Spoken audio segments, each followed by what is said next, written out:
the witness is holding back, meaning itong witness na ito, di ba, meron siyang binabanggit na mga pangalan o mga opisyal pero parang pinipili lang niya kung sino ang kanyang idadawit.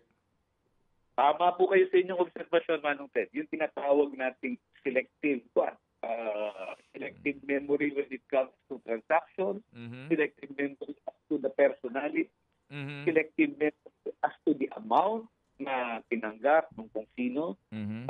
These are all badges of na kailangan you have to be very careful in weighing the evidence. You cannot accept everything that they give you hook, line, and sinker. Kailangan you have to sift through it very carefully because when the time comes, and ang totoong labanan niyan ay susado, kailangan po tumayo o tumindig yung kanilang sinasabi kontra doon sa depensa na i-erase ng kalaban.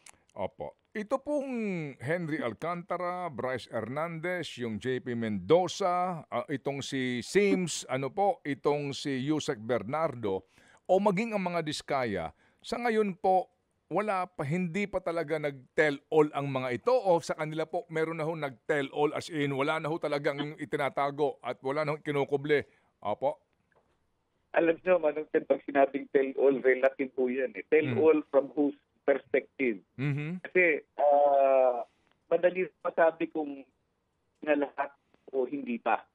Sa tingin namin, may mga nagsasabi ng totoo pero hindi pa po nilalahad-lahat. Okay. Hindi pa nilalahad-lahat ng kailangang malaman. Kasi kapag inuusisa mo na at inaalam mo na yung detalye, walang maibigay o nahihirapang ibigay yung informasyon na yon.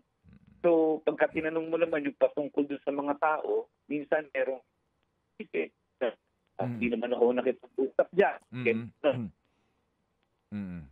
Opo. Siyempre, kailangan po tayong maging mas maingat sa pagkuha o pag-evaluate ng ebidensya. Lalong-lalo na kung medyo tigil sa pagbibigay ng informasyon. Mga kapatid, brothers and sisters, saan ka pa? Dito na tayo sa totoo. Dito na tayo sa True FM. Mga kapatid, mag-subscribe and follow po kayo sa social media accounts ng True Network PH. Yan po kami. Hanapin nyo lang True Network PH, Facebook, Instagram, YouTube, TikTok, and podcast. Mapa Apple or Spotify man yan, mahahanap nyo kami. Lahat ng mga napapanood at napapakinggan nyo po sa programa, nasa social media accounts namin yan. So, paano mga kapatid? See you sa social media!